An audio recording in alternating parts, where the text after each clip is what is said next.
रहे हैं 4 PM और मैं हूं आपके साथ सिमरन। दोस्तों, एक और जहां बिहार एनडीए में सीएम पद को लेकर शुरू हुई सिर्फ फुटबॉल पे भारी हंगामा मचा हुआ है और अचानक चिराग पासवान बीजेपी के खेमे से निकल के नीतीश बाबू के पाले में आके खड़े हुए हैं। तो वहीं खुद को नॉन बायोलॉजिकल कहने वाले पीएम साहब की कुर्सी उनके ही एक मंत्री ने फंसा दी है। मंत्री के एक बयान पे मोदी के दोनों बैसाखियों ने ना सिर्फ खुली बगावत कर दी है बल्कि यहां तक कह दिया है कि बीजेपी और उनके मंत्री खुद ही बहुत बड़े नमक हराम है। कैसे सीएम फेस पे अचानक चिराग पासवान ने पलटी मार दी और कैसे मोदी की कुर्सी उनके एक मंत्री ने फंसा दी है, सब कुछ आपको 8 मिनट की रिपोर्ट में बताने वाले हैं।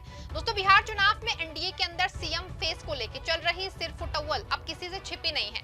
ये बात शीशे की तरह साफ हो गई है कि बीजेपी किसी भी कीमत पे इस बार नीतीश कुमार को सीएम बनाने को तैयार नहीं है।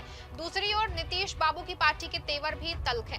खबर है कि नीतीश बाबू सिर्फ अपनी 101 सीटों पे प्रचार करेंगे। हालांकि जैसे ही ये खबर अंदर खाने से बाहर की तरफ आई, आपको बता दें कि हड़कंप मच गया है। बीजेपी को ना सिर्फ जोर का झटका लगा है बल्कि अभी तक बीजेपी के साथ कदम से कदम मिला के चल रही चिराग पासवान वाली लोजपा की भी सिट्टी पिट्टी गुम है, जिसकी एक बड़ी वजह भी है क्योंकि भले से ही पीएम साहब और उनके चाणक्य ने किसी ने जदयू में पैठ बना के नीतीश कुमार की पार्टी की सीटों को कम कर दिया है, लेकिन ये बात बीजेपी, लोजपा और पूरा बिहार जानता है कि नीतीश कुमार के पास अति पिछड़ों का सबसे बड़ा वोट बैंक है। बिहार में अब तक जो भी वोट एनडीए को मिलते रहे हैं उसमें सबसे ज्यादा वोट अति पिछड़ों के हैं और वो नीतीश बाबू की वजह से मिल रहे हैं। और क्योंकि ये बात अब अति पिछड़ों को पता चल चुकी है कि नीतीश बाबू सीएम बनने वाले नहीं है, तो इसका असर एनडीए पे पड़ना तय है। और अगर नीतीश कुमार अपनी सीटों के अलावा दूसरी जगह प्रचार ना करें तो ये तय हो जाएगा कि एनडीए की करारी हार होगी। शायद यही वजह है कि एक और जहां बीजेपी नीतीश कुमार को सीएम ना बनाने के दावे पे कायम है, वहीं दूसरी ओर चिराग पासवान सारे खेल को समझते हुए बैकफुट पे आ गए हैं और अब दावा करने लगे हैं कि वो इस बार नीतीश कुमार को सीएम बनाने के लिए चुनाव लड़ रहे हैं। खबर देखिए, मौजूद है हिंदुस्तान लाइव ने लिखा है, पहली बार नीतीश को सीएम बनाने के लिए चुनाव लड़ रही है एलजेआर, बोले चिराग। देखा आपने, खबर की हेडलाइन से ही साफ है कि चिराग पासवान ये कह रहे हैं कि वो नीतीश कुमार को सीएम बनाने के लिए चुनाव लड़ रहे हैं। आपको बता दें कि ये अनहोनी बात है क्योंकि एनडीए की सीट शेयरिंग में सबसे बड़ा ज्यादा पेन जो है चिराग पासवान की सीटों को ही लेके फंसा हुआ है और जदयू की सीधी टक्कर लोजपा से ही मानी गई थी और जदयू ने लोजपा को अपनी जिम्मेदारी पे गठबंधन में शामिल करने को कहा था। साथ ही लोजपा और जदयू में तकरार तक कुछ ज्यादा बढ़ गई थी और हालात यहां तक खराब हुए कि लोजपा की सीटों पे खुद नीतीश कुमार ने अपने प्रत्याशी उतार दिए।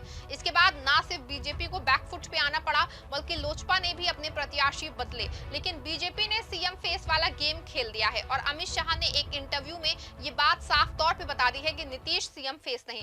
आपको बता दें कि पहले तो चिराग पासवान और लोजपा भी यही दावा करती दिखी। 2 दिन पहले जब चिराग पासवान अमित शाह से मिले थे तो इसके बाद उनका बयान आया था कि सीएम फेस पे चुनाव बाद विधायकों की बैठक में फैसला होगा, लेकिन अब चिराग पासवान पलटी मार के नीतीश कुमार के पाले में आ गया है क्योंकि वो जान चुके हैं कि नीतीश कुमार की अगर उनका विरोध करने से पूरा अति पिछड़ा वोट बैंक ही खत्म हो जाएगा, तो ऐसे में बचेगा ही क्या। यही वजह है कि आज चिराग पासवान ने पलटी मार ली है। बता दूं आपको, कल ही औरंगाबाद की सीट पे जदयू ने लोजपा प्रत्याशी का सरेआम विरोध किया था। पूरी जदयू की जिला कमेटी ने ना सिर्फ अपनी पार्टी की प्राथमिकता सदस्यता से इस्तीफा दिया था बल्कि ये बात भी सरेआम ऐलान की थी कि किसी भी कीमत पे वो लोजपा प्रत्याशी का प्रचार नहीं करेंगे। आपको बता दें कि इसके बाद हड़कंप मच गया था और चिराग जान गए कि ये बिहार है जहां लालू या नीतीश 2 ही शेर हैं। अगर बिहार में पॉलिटिक्स करनी है तो हर हाल में एक के पाले में रहना ही जरूरी होगा और शायद यही वजह है कि चिराग पासवान नीतीश कुमार के जयकारे बोलने पे मजबूर हैं और शाह वाली पार्टी की तरफ से नीतीश कुमार के गोल में शामिल होने का पूरा प्रयास करते दिख रहे हैं। लेकिन आपको बता दें, एक और जहां चिराग पासवान नीतीश कुमार के खेमे में शामिल होने की कोशिश में है, वहीं मोदी के एक मंत्री पीएम साहब की कुर्सी हिला देने के चक्कर में लगे हैं। बता दूं आपको कि ये मंत्री कोई और नहीं, वही झटका मीट स्पेशलिस्ट हैं जो कई बार फिर जहर उगल के सत्ता में बने रहने चाहते हैं, यानी कि गिरिराज से। गिरिराज ने एक बार फिर से बिहार चुनाव में हिंदू मुस्लिम वाला बड़ा खेल खेलते हुए मुस्लिमों को नमक हराम तक कह दिया है, लेकिन गिरिराज का ये बयान उल्टा हो गया है। ना सिर्फ गिरिराज सिंह ने अपनी कुर्सी फंसाई है बल्कि उन्होंने सीधे पीएम साहब की कुर्सी पे ही बड़ा दाव खेल दिया है। गिरिराज सिंह ने क्या कुछ कहा, आप इस वीडियो में सुनिए। आयुष्मान कार्ड मिला, कहा हाँ मिला, हिंदू मुसलमान हुआ, कहा नहीं हुआ। हमके लिए बड़ा अच्छा, आपने हमको वोट दिया था, कहा हाँ दिया था। हमके जड़ी खुदा का नाम लेके बोलिए तो कहा नहीं दिया था।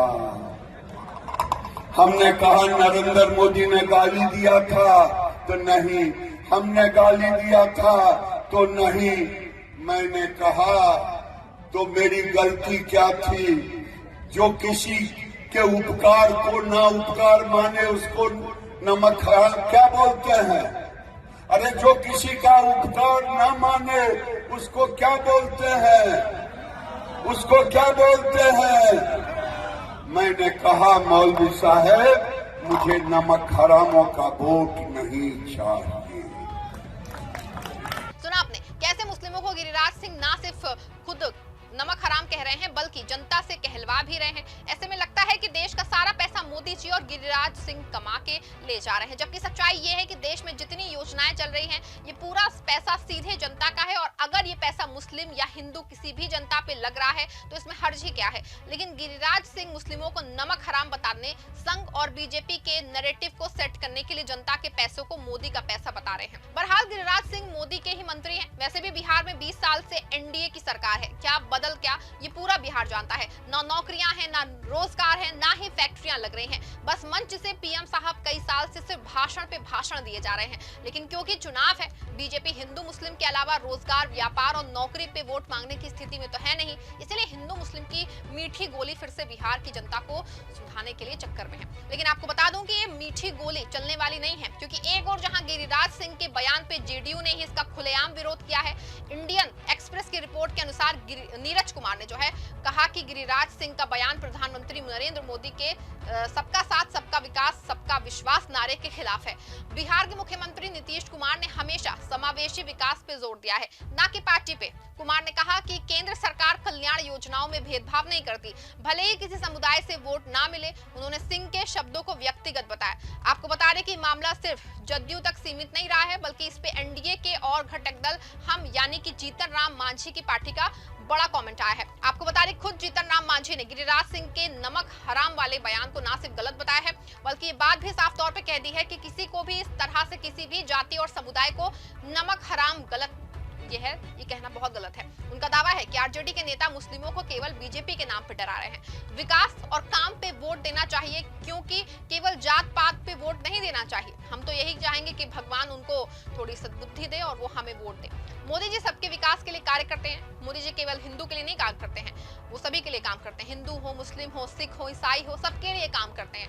आपको बता दें कि ये मामला सिर्फ यहीं तक सीमित नहीं है, बल्कि गिरिराज सिंह के इस बयान से चंद्रबाबू नायडू की पार्टी की वो सहम नहीं है। आपको बता दें कि मामला सिर्फ यहीं तक सीमित नहीं है, बल्कि गिरिराज सिंह के इस बयान से चंद्रबाबू नायडू की पार्टी की वो सहमत नहीं है। ऐसे में एक और जहां मुस्लिमों के खिलाफ अनर्गल बयान पे जदयू से लेके हम और चंद्रबाबू की नायडू नाराज हो गई है। ऐसे में ना सिर्फ गिरिराज सिंह बुरा फंस गए हैं, बल्कि सीधे दिल्ली की कुर्सी को भी फंसा दिया है, क्योंकि अपने पीएम साहब की कुर्सी की दो बैसाखी नीतीश कुमार और चंद्रबाबू नायडू हैं। और अगर ये अपने वोट बैंक में टूट होते देखेंगे तो कहीं ना कहीं ये अपनी पार्टी को बचाने के लिए पीएम साहब की कुर्सी के साथ खेल कर सकते हैं। ऐसे में गिरिराज सिंह का बयान ना सिर्फ बीजेपी के लिए बड़ा खतरा है, बल्कि वो जिस तरह से जदयू और हमने खुले तौर पे विरोध जताया है, ऐसे में बात साफ है कि एनडीए के अंदर भारी तकरार है। और अगर आगे भी इस तरह के बयान आएंगे तो सीधे पीएम साहब की कुर्सी पे खतरा हो सकता है।